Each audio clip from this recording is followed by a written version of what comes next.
100 something டாஸ்மாக்ஸ் வந்து close பண்ணியிருக்காங்க.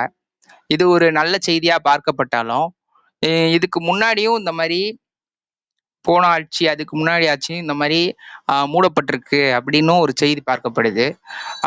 முழுமையான மதுவிலக்கு, அதாவது டாஸ்மாக் வந்து நிரந்தரமா மூடணும், போதை பழக்கம் வந்து கம்மி பண்ணணும் அப்படின்றதுதான் மக்களோட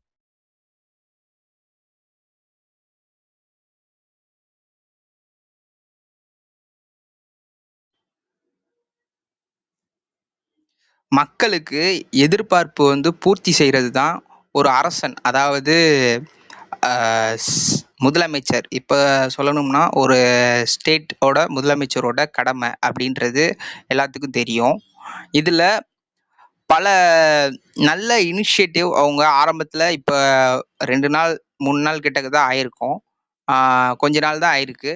இதுலேயே நல்ல ஒரு இனிஷியேட்டிவ் அவங்க எடுத்தாலும் அவங்க மேலே நிறைய குற்றச்சாட்டுகளும் நிறையா வந்துக்கிட்டு இருக்கு கைஸ். அதாவது அவங்க கட்சியில் நிறைய பேர் இந்த மாதிரி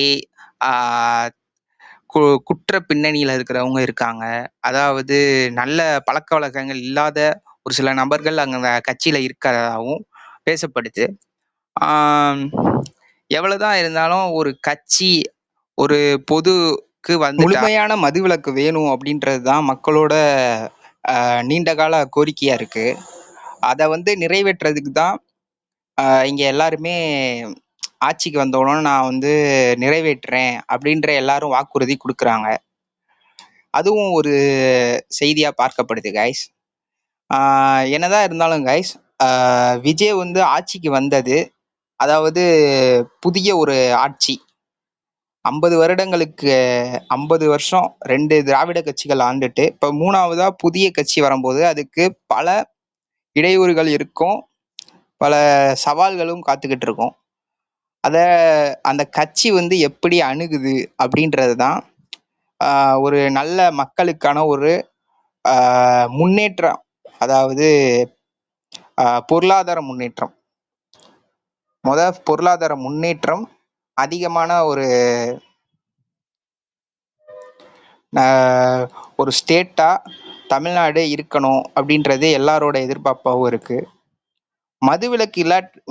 மதுவிலக்கு இருந்தாலே இந்த இதை முழுமையா கொண்டு போக முடியும்.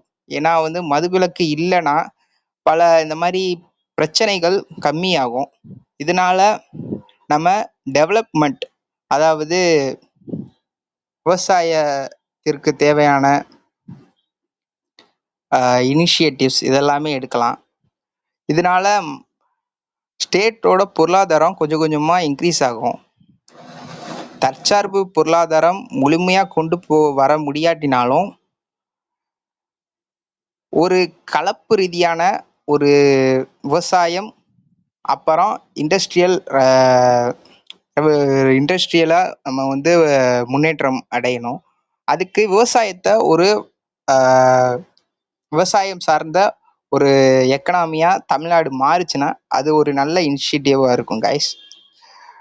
மெஜாரிட்டி அது இருந்துச்சுன்னா நல்லது. இப்போ விஜய், அதாவது முதலமைச்சர் விஜய்க்கு வந்திருக்கிற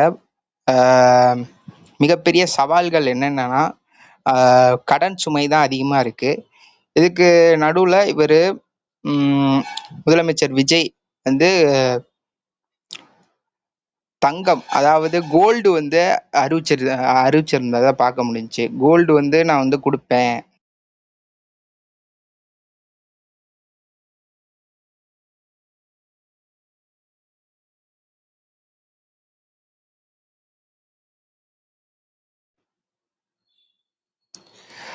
இதை எப்படி பார்க்கப்படுதுன்னா போர் வந்து இஸ்ரேலுக்கும் ஈரானுக்கும் நடந்துகிட்டு இருக்கு. இதனால மிகப்பெரிய பொருளாதார நெருக்கடி உலக நாடுகள் சந்திக்குது. இது வந்து நம்ம நாட்டுக்கும் எதிரொலிக்கும். நம்ம நாட்டுக்கு எதிரொலிச்சாலே தமிழ்நாடுக்கு சீக்கிரமாவே எதிரொலிக்க ஆரம்பிச்சிடும். இதன் விளைவா தங்கத்தோட மதிப்பு வந்து, அதாவது தங்கத்தை வாங்குறதுக்கான பணம், பொருளாதார நெருக்கடி கூட வர்றதுக்கு வாய்ப்பு இருக்கு. ஏன்னா போர் வந்து இன்னும் முடியல. ஏன்னா இஸ்ரேலுக்கும் ஈரானுக்கும் போர் இன்னும் நடந்துகிட்டு தான் இருக்கு. இதன் மூலமா வந்து தங்கத்தோட விலையும் அதிகமா இருக்கு. இதையும் நம்ம பார்க்க வேண்டியது இருக்கு கைஸ். அப்புறம் விஜய் வந்து ஆஹ் முதலமைச்சரா பதவி ஏற்கிற விழால வந்து ஒண்ணு சொல்லியிருந்தாரு. அதாவது கஜானா வந்து காலி ஆயிருச்சு, 10 லட்சம் கோடி கடன் அப்படின்றது ஓகே தான் கைஸ். ஆனா கஜானா காலியா இருக்கு அப்படின்றத அவர் தவிர்த்திருக்கலாம். ஏன்னா கஜானா வந்து காலியா இருக்கு அப்படின்னு சொன்னா அது மக்களிடையே ஒரு பேர் அச்சத்தை வந்து ஏற்படுத்தும். ஏன்னா வந்து பொருளாதார ரீதியா, ஏன்னா வந்து அந்த கஜானால இருந்து தான் கன்சால்டேட் ஃபண்ட், அதாவது கவர்மெண்ட் ஆபீசர்ஸ், கவர்மெண்ட் ஊழியர்களுக்கெல்லாம் அதுல இருந்து தான் காசு வந்து அதுல இருந்து தான் எடுத்து சேலரியா போடுறாங்க. அப்படி பார்க்கும்போது இந்த பாயிண்டை வந்து அவர் தவிர்த்திருக்கலாம். ஆஹ் அப்புறம் வந்து பல திட்டங்களுக்கும் கஜானால இருந்து தான் காசு எடுக்க வேண்டியதா இருக்கும். மீதி தான் டெப்ட், அதாவது கடன் வந்து வாங்க வேண்டியதா இருக்கும். ஆஹ் இப்ப சொல்லிட்டாரு கைஸ். இதுக்கப்புறம் அவர் எடுக்க வேண்டிய நடவடிக்கைகள் பொருளாதார ரீதியா சிவியரா இருக்கணும். ஏன்னா வந்து அப்பதான் மக்களோட வாழ்க்கை பொருளாதார ரீதியா பல நடவடிக்கைகள் பல பிரதமர்கள் அரசியல்வாதிகள் எடுத்திருக்காங்க. அதை பார்க்கும்போது நம்ம யுஎஸ்ஏ தான் ஞாபகத்துக்கு வருது. அதாவது அமெரிக்கா 80s அந்த காலகட்டத்துல எஃப்டி ரூஸ்வெல்ட் அப்படின்ற ஒருத்தவர் வந்து பதவியில இருந்தாரு. ஒரு நல்ல பிரதமர் அப்படின்னும் சொல்லப்படுறாங்க. அவர் வந்து பொருளாதார பெருமந்தம், அதாவது இப்போ அமெரிக்காவுக்கு வந்து பொருளாதார ரீதியா